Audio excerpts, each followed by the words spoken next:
Hello everyone. আজি prelims exam হৈ গ'ল। আশা কৰোঁ সকলোৰে পৰীক্ষা ভাল হৈছে। আমালৈ বহুত ছাত্ৰ ছাত্ৰীয়ে ফোন কৰিছে, তেওঁলোকৰ পৰা ৰেছপন্সটো আমি পাইছোঁ। আৰু আমি এই প্ৰিলিমছৰ বিষয়ে আৰু আগন্তুক মেইনছৰ বিষয়ে দুটামান কথা আলোচনা কৰিবৰ কাৰণে আমি এই ভিডিঅ'টো আজি প্ৰস্তুত কৰি উলিয়াইছোঁ। গতিকে এটাকৈ কিছুমান কথা আমি আজি ডিছকাছ কৰিব বিচাৰিছোঁ। আজিৰ এক্সামটোত যেনেকৈ আমি এক্সপেক্ট কৰিছিলোঁ যে কাৰেণ্ট এফেয়াৰ্ছ আৰু আছাম পৰ্চনৰ পৰা আটাইতকৈ বেছি কুৱেশ্যন আহিব।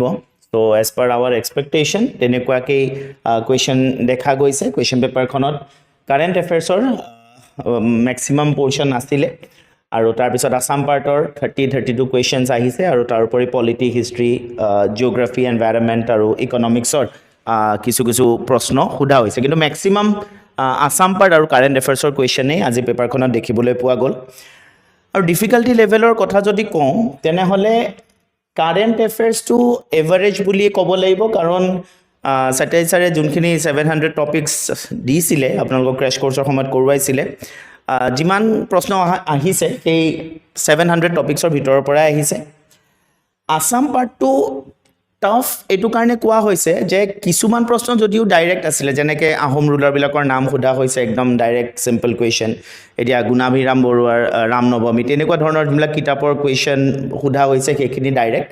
বাট কিছুমান বহুত বেছি ভিতৰত গৈও কুৱেশ্যন আহিছে, যেনেকৈ গণনাথ সিংহ আৰু ব্ৰিটিছৰ ট্ৰিটিৰ প্ৰভিজনছবিলাক সুধি লোৱা হৈছে। গতিকে অলপমান ডেপথত গৈও কিছুমান কুৱেশ্যন সোধা হৈছে।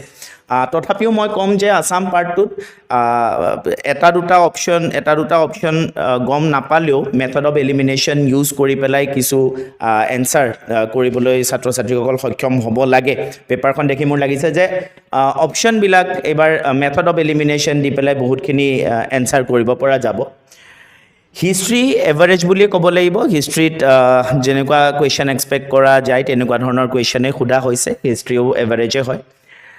পলিটি যোৱাবাৰৰ কম্পেৰিজনত টাফ বুলিয়ে ক'ব লাগিব। যোৱাবাৰ বহুত ডাইৰেক্ট কুৱেশ্যন সোধা হৈছিলে আৰু পলিটিত যোৱাবাৰ বা তাৰ আগৰবাৰো দেখা গৈছিলে যে একদম ডাইৰেক্ট কুৱেশ্যন সোধা হৈছিলে। এইবাৰ তাতকৈ অলপমান লেভেল অফ ডিফিকাল্টিটো বঢ়াই দিয়া হৈছে। জিঅ'গ্ৰাফী আৰু এনভাইৰনমেণ্টটো টাফ কেটেগৰীতে ৰাখিব লাগিব। ডাইৰেক্ট যোনখিনি সচৰাচৰ সোধা হয় একদম ডাইৰেক্ট তেনেকুৱা কুৱেশ্যন অহা নাই। আৰু ইকনমিক্সৰ কুৱেশ্যন মোটামুটি এভাৰেজ কেটেগৰীত ৰাখিব পৰা যায়। গতিকে পেপাৰখনৰ কথা যদি আমি চাওঁ তেনেহ'লে আমি ক'ব পাৰোঁ যে যোৱাবাৰৰ নিচিনা এইবাৰো APSCয়ে ছেইম ষ্টেণ্ডাৰ্ডে মেইনটেইন কৰিছে। গতিকে যদি ষ্টুডেণ্টবিলাকৰ পেপাৰখন টাফ লাগিছে তেনেহ'লে তাতে ভয় খাবলগীয়া বা চিন্তা কৰিবলগীয়া কোনো কথা নাই, কাৰণ ষ্টেণ্ডাৰ্ডটো মই ক'ম যে যোৱাবাৰৰ নিচিনাই হৈছে এইখন পেপাৰৰ। যোৱাবাৰ ষ্টুডেণ্টবিলাকে আৰু বেছি পেনিক কৰিছিল, কাৰণ তাৰ আগৰবাৰ পেপাৰ বহুত ইজি আছিল, কিন্তু এইবাৰ এখন ষ্টেণ্ডাৰ্ড পেপাৰে এক্সপেক্ট কৰা হৈছিল আৰু সেই ষ্টেণ্ডাৰ্ডটো এইবাৰো APSCয়ে মেইনটেইন কৰিছে বুলিয়েই ক'ব লাগিব। এতিয়া ষ্টুডেণ্টবিলাকৰ মনত এটা কথা আহি আছে, কাট অফটো কিমান হ'ব সেইটো লৈ পেলাই। তাৰ বিষয়ে কিছু কথা ক'বলৈ মই মৃদুল ছাৰক অনুৰোধ জনালোঁ। Thank you Chinmay sir. तो जैसा सर ने बता ही दिया कि कैसा कैसा सब्जेक्ट वाइज क्या स्टैंडर्ड रहा था, और सर ने बताया कि किस तरह से हम लोग क्या एक्सपेक्ट कर रहे थे, सब्जेक्ट वाइज कैसे चीज़ें हुई हैं, क्या क्या एक्सपेक्टेड लाइंस पर रहा है। इसी के आगे बस एक छोटी सी बात CSAT के बारे में भी। CSAT पर मिक्स्ड रिव्यूज़ हम लोग को मिल रहे हैं। There are some students who are saying कि it is slightly tougher than last year and some of them are saying it's on the expected line. We think that it was very slightly mildly tougher from last year, other than वो expected line पर बहुत सारे questions थे। जिस level की preparation होनी चाहिए एक नॉर्मल कैंडिडेट की for APSC, we are seeing questions उसी लाइन पर ही हो रहे थे। नेक्स्ट हम लोग बात कर लेते हैं कि हम लोगों को जो आंसर कीज हैं और जो कट ऑफ हैं उसके बारे में कैसे पता चलेगा। सो देखिए, अर्लियर लास्ट ईयर तक हम लोग SPM में after the paper answer keys release करा करते थे, बट लास्ट टाइम APSC ने immediately after the exam answer की रिलीज कर दी थी। तो दिस टाइम हमने आंसर की नहीं रिलीज गई है, और जैसा अभी तक इन्फॉर्मेशन आई है इस बार की भी आंसर की ऑलरेडी APSC ने अपनी वेबसाइट पर अपलोड कर दी है। सो आप लोगों ने अगर अभी तक आंसर की नहीं देखी हो, please go and check that answer key, और उस आंसर की के थ्रू आप लोग अपना जो एक्सपेक्टेड स्कोर है वो आप पता कर सकते हो। इस बार तो आपको एक एक्स्ट्रा ब्लू शीट भी मिली है जिसमें आप कार्बन जो आपने OMR बबल फिल करा है उसका इम्प्रिंट भी आ रहा है, ये भी इस बार आपको, तो इसलिए आपको अपने जो एक्सपेक्टेड स्कोर है वो आप इजीली आप पता कर पाओगे, बिकॉज आपके पास आंसर्स भी हैं और आपने क्या मार्क करा है ये इन्फॉर्मेशन भी है। अब बात करते हैं कट ऑफ की। बहुत सारे आप में से स्टूडेंट इस वीडियो को इसीलिए देखेंगे, कट ऑफ इसके लिए देखेंगे। सो देखिए, मैं आपसे बहुत ही ऑनेस्टली बोलना चाहता हूँ, हम लोग नहीं प्रिडिक्ट कर रहे हैं cut off at this point. ये डिफ़िकल्ट चीज़ है, पहले ही पेपर के बारे में कट ऑफ बोल देना ये आसान चीज़ नहीं है। और SPM में हम लोग ऐसे कभी भी कट ऑफ करते भी नहीं थे। हम लोग की अगर बात करी जाए 2021 में जो प्रीलिम्स हुआ था और उसके बाद में 23 में जो प्रीलिम्स हुआ, हर बार हमने डायरेक्टली कट ऑफ नहीं दिया, हम पहले डेटा कलेक्ट करते हैं आप लोगों से। So what we will do this time also, कि पहले जैसे हम लोग करा करते थे कि आपसे डेटा कलेक्ट करते थे, इस बार भी हम वही करेंगे। समझिएगा हमारी अप्रोच क्या है। हम आपसे बोलेंगे कि एक गूगल फॉर्म हम शेयर करते हैं जिसकी लिंक आपको इस YouTube वीडियो के description section as well as comment section में मिल जाएगी। आपको उस गूगल फॉर्म में अपने मार्क्स एंटर करने हैं, अनोनिमस आपको एंटर करने हैं मार्क्स। आप ध्यान दीजिएगा, ऑनेस्टली अपने मार्क्स एंटर करिए, कुछ भी ऐसा गलत करना या इन्फ्लेट करना अपने मार्क्स या फिर नेगेटिव मार्क्स को नहीं अकाउंट करा, ऐसे मत करिए। जो आपके हिसाब से आपका स्कोर आ रहा हो बेस्ड ऑन आंसर की रिलीज्ड फ्रॉम APSC, उसके बेसिस पर आप अपना स्कोर रिलीज करिए, चाहे सही हो आपकी आंसर की या कुछ आपको क्वेश्चंस में डाउट हो, वो सब छोड़ करके जो आंसर की रिलीज हुई है उसके हिसाब से जो आपका स्कोर बन रहा है आप इस गूगल फॉर्म में अपने एंटर करिए। जनरली जब हमारे पास में 2000 3000 बच्चे ऐसा एंटर कर देते हैं तो कुछ इस टाइप का ग्राफ बन करके आता है। 2021 के प्रीलिम्स में भी ऐसा ग्राफ बना था, और स्टैटिस्टिकली ये जो मेथड है इसमें हम लोग देखते हैं कि जो टॉप मोस्ट पॉइंट होता है इसके इस जगह पर जनरली कट ऑफ आता है। अब ±4 मार्क्स हो सकता है, एरर के तो होते ही हैं चांसेस, बट जनरली ये देखा गया है। 2021 का अगर हम ग्राफ देखते हैं तो वहां पर भी हम ये बात देख रहे थे कि जो सबसे ऊपर वाला पॉइंट है 122 के अराउंड ये जा रहा है, वही कट ऑफ था। सेम फॉर 2023 अप्रॉक्सीमेटली ये जो पॉइंट जा रहा है 72 73 यहाँ पर कट ऑफ जा रहा है।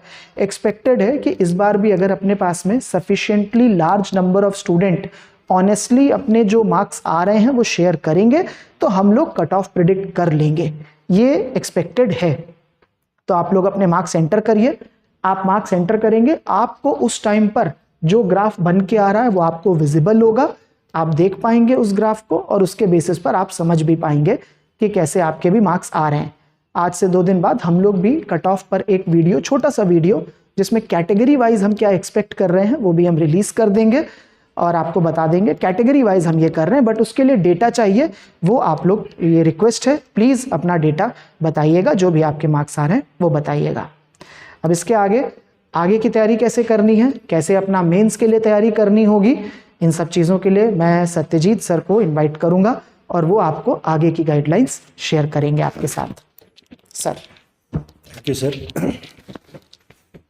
हेलो स्टूडेंट्स, तो जैसा मृदुल सर ने कहा कि आप सब लोग अपना डेटा जैसे ही देंगे अपने मार्क्स ऑब्टेन्ड का, तो आपको पता लग पाएगा मोर और लेस कि कट ऑफ कहाँ जाना चाहिए। देखिए, पिछले बार या 2 बार से हम लोग क्या देखते हैं कि जैसे बेल कर्व ऐसा बनता है तो यहाँ पीक के आसपास कट ऑफ रहता है, लेकिन कुछ स्टूडेंट क्या करते हैं, तो मार्क्स डाल देते हैं अपना 200, देख के लगता है फेक है। ऐसा प्लीज़ मत कीजिए, एक सीरियस काम चल रहा है, ठीक है? तो इसमें कोई इस तरीके का मजाक जो है ठीक नहीं है। 200 डाल देंगे, 190 डाल देंगे, ये मत कीजिए। ईमानदारी से अपना मार्क्स मैच कीजिए APSC के पेपर, अपना जो आंसर की उसके साथ, और जो बेल कर्व है उसके पीक से आप प्लस माइनस, और ये खुद ही आपको दिखता रहेगा, जैसे जैसे स्टूडेंट्स डेटा देते जाएंगे कर्व खुद ही बनता रहेगा उस एक्सेल सीट में जो हम लोग यहाँ शेयर करने वाले। तो उससे प्लस माइनस, जैसे 5 नंबर अगर आपके कम भी हैं तो भी आपको मेंस की तैयारी शुरू करनी चाहिए। टाइम बर्बाद करके फ़ायदा नहीं है। आपको पता है कि APSC 3 महीने में मेंस भी करा लेते हैं, लास्ट ईयर करा दिया उन्होंने, आगे भी करा देंगे, तो ये करके फ़ायदा है नहीं। तो मेंस के लिए क्या तरीका होना चाहिए वो मैं आपके साथ डिस्कस कर रहा हूँ। अगर आपके ठीक ठाक से स्कोर बन रहे हैं, मान लीजिए कि ये पीक बन रहा है, मान लीजिए अभी मुझे कुछ भी आइडिया नहीं है, 85 पे बन रहा है या 80 पे बन रहा है, तो आपके उससे 5 नंबर कम भी हैं, तो मेंस की तैयारी शुरू कीजिए। आज नहीं, 2-3 दिन रेस्ट करने के बाद। ऑब्वियसली इतना सारा प्रीलिम्स में मेहनत करने के बाद 2-3 दिन तक तो आपसे कोई ज़्यादा काम हो नहीं पाएगा, बट ज़्यादा समय बर्बाद करके भी फ़ायदा नहीं है। हम लोग फुल फ्लेजेड क्लासेस शुरू करेंगे मेंस के लिए, जो भी हमारे स्टूडेंट्स हैं सबके लिए 27 तारीख से, ठीक है। लेकिन हम लोगों ने जो करंट अफेयर्स किया 700 टॉपिक्स, उससे आज भी कई सारे सवाल लगे हैं, राइट। उन 700 टॉपिक्स को तो मैंने नंबर वाइज दिया था ना, ठीक है, टॉपिक नंबर 1 2 3 4 करके 700। अब मैं इनको अरेंज कर दूंगा। इतने टॉपिक मान लीजिए इंडियन सोसाइटी के लिए मेंस में भी हेल्पफुल रहेंगे, इतने टॉपिक इंटरनेशनल रिलेशंस के लिए भी हेल्पफुल रहेंगे। फॉर एग्जांपल बिम्स्टेक, सार्क, ये सबको मैं कंपाइल करके दे दूंगा, IR के ग्रुपिंग्स वाले सेगमेंट के लिए इंपॉर्टेंट है। तो मुद्दा ये है कि वो 700 टॉपिक्स को मैं कंपाइल कर दूंगा सेगमेंट वाइज। सारे के सारे जरूरत नहीं है, 700 में से कम 300 तो ऐसे हैं जो सिर्फ प्रीलिम्स के लिए इंपॉर्टेंट थे। तो लगभग 350 या 400 टॉपिक्स को मैं कंपाइल कर दूंगा, Indian society, international relations, governance, polity, जैसे इलेक्शन कमीशन को लेकर के अपॉइंटमेंट का जो प्रोसीजर था उसको लेकर के एक नया प्रोविज़न आया है, वो सब डिलिमिटेशन कमीशन पे तो प्रश्न आ ही गया। इकोनॉमी का भी E-Rupee पे प्रश्न आया, फिर इन सब पे सवाल जैसे आए, तो उन सबको मैं सेगमेंट वाइज कंपाइल कर दूंगा। Indian society, polity, governance, international relations, ऐसे कंपाइल करके मैं दे दूंगा। एथिक्स, GS पेपर 5, वो आपके पोर्टल में ही जैसे अपलोड होता रहेगा। 2-3 दिन रेस्ट करने के बाद एक बार जरा उनको देख लीजिएगा। ये होगा हमारा इस बार का कंटेंट इनरिचमेंट नोट्स 1 पार्ट 1। हमारे टोटल 3 पार्ट रहेंगे कंटेंट इनरिचमेंट के। लास्ट ईयर जो बच्चे पहली बार कर रहे हैं उनको मैं बता दूं कि क्लासरूम के टीचिंग के अलावा थोड़ा सा हम लोग एक्स्ट्रा कंटेंट देते हैं जो आपके आंसर को और इनरिच करने में मदद करता है, वैल्यू एडिशन करता है। तो this would be content enrichment part 1। उसके अलावा 2 कंटेंट इनरिचमेंट नोट्स और आगे भी आएंगे। ये पार्ट 1 आपके पोर्टल में 2-3 दिनों 4 दिनों बाद अपलोड हो जाएगा। अपलोड होने के बाद ही आपके व्हाट्सएप ग्रुप में मैसेज आ जाएगा, एक बार उसको पढ़ लीजिएगा, ठीक है।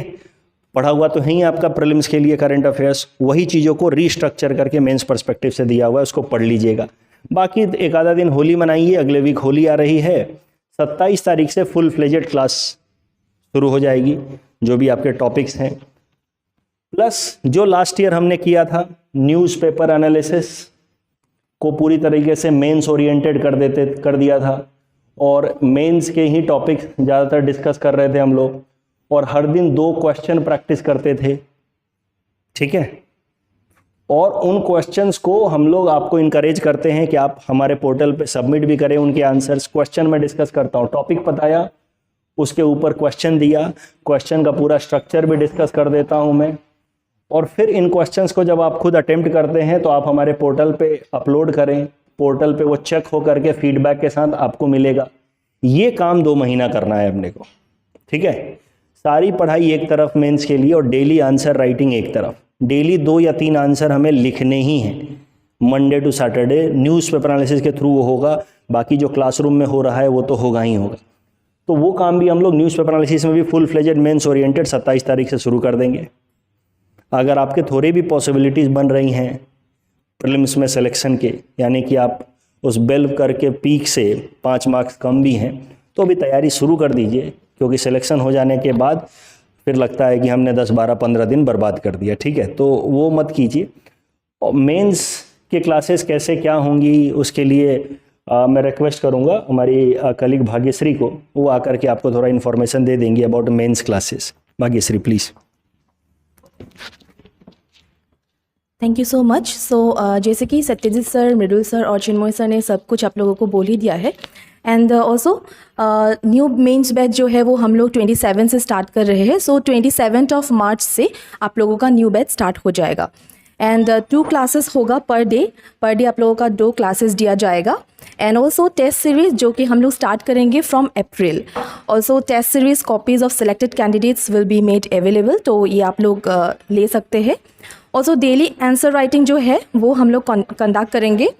और फिर ये जो क्लासेस होगा मेंस का 27, सो इन सारा जो इन्फॉर्मेशन आप लोगों को और चाहिए होगा उसके लिए आप लोग कांटेक्ट कर सकते हैं इस नंबर पे जो स्क्रीन में दिया हुआ है, दैट इज़ 6901259799. तो ये जो न्यू बैच स्टार्ट होगा उसके रिगार्डिंग, और जो ऑलरेडी एग्जिस्टिंग स्टूडेंट हैं वो लोग कांटेक्ट कर सकते हो जो हम लोग का हेल्पलाइन नंबर है, एंड दैट इज़ 7996112300. और बाकी जो डिस्क्रिप्शन में दिया हुआ होगा एंड आप लोग चेक कर सकते हैं. तो कुछ भी डिटेल्स होने से जो नंबर स्क्रीन में दिया हुआ है आप लोग कांटेक्ट कर सकते हैं. Thank you.